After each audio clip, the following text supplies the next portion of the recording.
ሄኖክ ኃይሌ እንምጣ እስቲ። እንግዲህ ኦርቶዶክስ መልስ አላት ይላሉ ብዙዎች። እኛ ደግሞ የምንለው ኦርቶዶክስ መልስ አላት አይደለም፣ ኦርቶዶክስ ራሷ መልስ ናት። ኦርቶዶክስ በራሷ መልስ ናት። አንድ ወንድማችን ጥምቀትን በተመለከተ እንዲህ ይጠይቃል። ሰምተነው እንምጣ። አንድ ጥያቄ ልጠይቃችሁ። በወንጌል አታምኑም ልበላችሁ፣ በኢየሱስ አታምኑ። መጣውና የምስራች አልኳችሁ።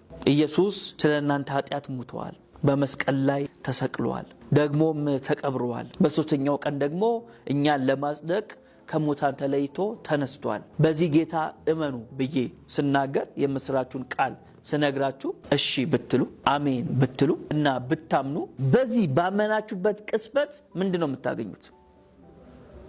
ምንድነው የምታገኙት? የዘላለም ሕይወት አገኛለሁ ካላችሁ አለቃ በቃ ያመነ ይድናል። አይ እንደዚህ ብዬ ባምንም የዘላለም ሕይወት አላገኝም ካላችሁ የማመናችሁ ትርፍ ምንድነው? ገና ስጠመቅ ነው ምንድነው ካላችሁ እምነታችሁ አይደለም ያዳነ ያለው ጥምቀቱ ነው ማለት ነው። ክቡራን ተመልካቾቻችን ለውቀት አይደለም ይሄ ወንድማችን የሚጠይቀው፣ ለክርክር ነው። በፕሮቴስታንት ቤት ውስጥ ሆኖ በኦርቶዶክስ ቤት ውስጥ ያሉ የተንሻፈፉ ሐሳቦች አሉ ብሎ ሐሳብ ያራምድና የዩቲዩብ ገበያን ይመራዋል። ግን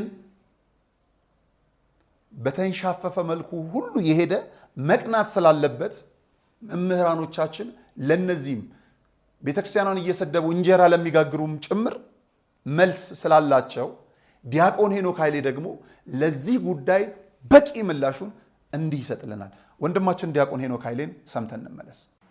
ሳያምን አታጠምቀውም። ትልቅ ሰው ማሰብ የሚችል ሰው ሕፃናትን ግን ታጠምቃለች። ለምን? እነዚህን ጥቅሶች እስቲ ተመልከቷቸው። አንደኛ ቅዱስ ጴጥሮስ ሐዋርያት ሥራ ምዕራፍ 2 ከቁጥር 39 ቅዱስ ጴጥሮስ ስብከት ሰብኮ ነበረ ለመጀመሪያ ጊዜ እና 3000 ምዕመናን አሳምኗል። በአንድ ስብከት ስንት ሺህ? በአንድ ስብከት 3000 ምዕመናን አሳምኛ። በ3000 ስብከት አንድ ሰው ማሳመን አልቻለም። እሱ ግን አንድ ስብከት ሰብኮ 3000 ሰው መጡና ምን እናድርግ አሉት ይላል። ስብከት ዓላማው ምን ተንግበር ወይ ምን እናድርግ ማሰኘት ነው እንጂ ማስጨብጨብ ማስደሰት አይደለም። እና ምን እናድርግ አሉት። ጴጥሮስም ንስሐ ግቡ ኃጢአታችሁ ይሰረይ ዘንድ እያንዳንዳችሁ በኢየሱስ ክርስቶስ ስም ተጠመቁ አለና ምን አለ? የተስፋው ቃል ለእናንተና ለልጆቻችሁ ነው። በሉ እስኪ የተስፋው ቃል ለእናንተና በቃ ልጆቻችሁ ማለት እነማን ናቸው? ሕፃናትም ጭምር ማለት ነው። ስለዚህ በወላጆች እምነት ሕፃናት መጠመቃቸው ለምንድን ነው? የተስፋው ቃል ለእኛና ለልጆቻችን ስለሆነ አንድ በሉ። ሁለተኛ ቅድም ያነሳነውን ጥቅስ በዚህ መንገድ እንየው። ሰው ዳግመኛ ከውሃና ከመንፈስ ካልተወለደ ወይም ካልተጠመቀ በቀር የእግዚአብሔርን መንግሥት አይወርስም አለ። ሁለት ጥቅሶች ግራና ቀኝ ላሳያችሁ። ሰው ካልተጠመቀ በቀር የእግዚአብሔርን መንግሥት አይወርስም። እሺ ሌላ ጥቅስ ደግሞ እንገራችሁ። እንደነማን ካልሆናችሁ መንግሥተ ሰማያት አትወርሱም ይላል። እንደነማን? አሁን ሁለት ጥቅሶች ግራና ቀኝ አይታያችሁ? አንደኛ ሰው እንደነማ ካልሆነ መንግሥተ ሰማያት ምን አይልም። እንደ ሕፃናት ከሆነስ? ሕፃን ከሆነስ? በጣም ጥሩ። ሰው ዳግመኛ ካልተጠመቀ በቀር ዳግመኛ ከዋና ከመንፈስ ካልተወለደ በቀር የእግዚአብሔር መንግሥት። ስለዚህ መንግሥተ ሰማያት ለመግባት ሁለት መስፈርት ተናገረ ክርስቶስ። አንደኛ መጠመቅ፣ ሁለተኛ እንደምን መሆን። ስለዚህ ሕፃናት ለመንግሥተ ሰማያት ብቁ ናቸው አይደሉም? ለመንግሥተ ሰማያት ብቁ ከሆኑ ለመንግሥተ ሰማያት ለምታበቀው ጥምቀት ብቁ አይሆኑ? ገብቷቸዋል አይደል? እንኳን ለጥምቀቷ ለመንግሥተ ሰማያትም እንድናቸው ብሏል ክርስቶስ። ብቁ ናቸው ብሏል። ስለዚህ እግዚአብሔርን ልጅነት ለማግኘት ለመጠመቅ እግዚአብሔር አይከለክልም። ሕፃናትን ተዋቸው ወደ እኔ ይመጡ ዘንድ የምትለው ቤተክርስቲያን ነች። ክርስቶስ ነው ኑ ተዋቸው። ወደ እሱ የሚመጡት መጀመሪያ ደግሞ በጥምቀት ነው። ቁርባን አትከልክሏቸው፣ ቃሌን ይስሙ አትከልክሏቸው ነው። ስለዚህ ሕፃናትን እናስጠምቃለን። አይ እኔ ልጄ በደንብ ሲገባው ነው የሚሉ ሰዎች የሚገርማችሁ፣ ለምሳሌ ልጆቻችንን ክትባት እናስከትባል። አታስከቱም? ምግብስ? አይ እኔ ልጄ አድጎ የክትባት ጥቅም በደንብ ሲገባው ነው ማስከትበው የሚላለ። ልጄ የተመጣጠነ ምግብ ምን እንደሆነ እስኪገባው አላበላም የሚል ወላጅ አለ? የለም። እያለቀሰ ታጎርሰዋል ካልበላ ስለማይኖር ማለት ነው። ከጥምቀትና ከክትባት የቱ ይብሳል? ስለዚህ ሌላ ነገር ላይ የማንለውን ነገር እዚህ ላይ ባንራቀቅ ጥሩ ነው፣ ያስተዛዝበናል።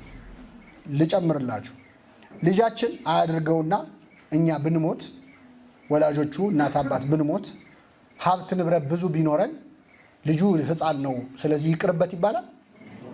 ፍርድ ቤት ሄዶ ፈርሞ መውረስ ይችላል? ምንድነው የሚደረገው?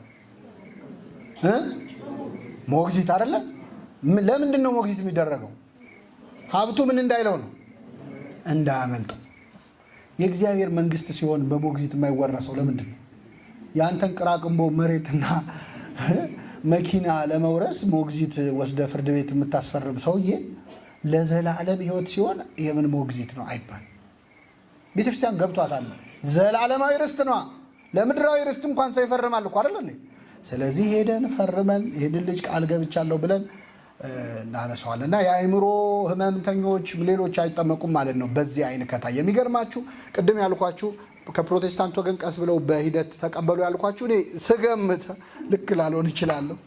ልጆቻቸውን ይዞ መሄድ ያምራቸዋል እኮ አይደለ? ፕሮቴስታንቶቹ ቤተክርስቲያን ይዞ መሄድ ይቻላል አይቻልም? ይዘው ሊሄዱ ሲሉ ግን ይሄ ልጅ አድጎ አምኗል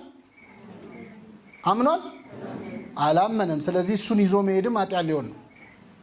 ስለዚህ የማይሰራ ህግ ሰርቶ ከመሰቃየት አምላካችን ኢየሱስ ሐዋርያትም በየቤቱ እየሄዱ ከነ ቤተሰብ ያጠምቁ ነበር ይላል። ከነምን ሐዋርያት ስራ ላይ ቤት ሄዳችሁ ስታነቡት 9 ጊዜ አጥምቀዋል ሐዋርያት። ከነመላ ቤተሰብ አጠመቁ ይላል። ስንት ጊዜ? ከቤተሰብ ሲል ህፃናትን ይጨምራል አይጨምር? ወይስ ሐዋርያት ህፃን የሌለበት ቤት እየፈለጉ ነው የሚያጠምቁት? ሊሆን አይችልም። ህፃን ባይኖር ኖሮ ደግሞ ህፃን አልነበረበትም ይላል መጽሐፍ ቅዱስ። በምን አወቅ ካላችሁ እኛ መጽሐፍ ቅዱስ እናውቃለና። መጽሐፍ ቅዱስ ህፃን ከሌለ ህፃን የለም ማለት ችግር የለበትም። ታስታውሳላችሁ? ክርስቶስ አሳና እንጀራ አበርክቶ አበላ። ስንት ሰው በላ? ስንት ሰው? ጥርግ አድርገው የሚበሉት ማለት ነው። ጎረምሶቹ ወንዶች። ምን ይላል ወንጌሉ? ሴቶችና ህፃናት ሳይቆጠሩ የበሉት ስንት ነበሩ? 5000 ወንዶች ነበሩ። ያው ሴቶች ስለማይበሉ ማለት